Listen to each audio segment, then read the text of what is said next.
I hear the doorbell ring at 3 a.m., but no one is there. The cold night air presses in. Shadows crawl across the porch like living things. The silence feels heavy, too heavy. A soft creak behind the door makes my heart stop. I wait. Nothing. Another ring. Louder this time. I look through the window. Empty. The camera records nothing but darkness. And then a faint whisper. So close. I'm frozen. One last ring. The screen flickers. A pale face appears.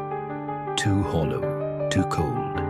The ghost stares back, grinning wide. And then it's gone. Who's really outside?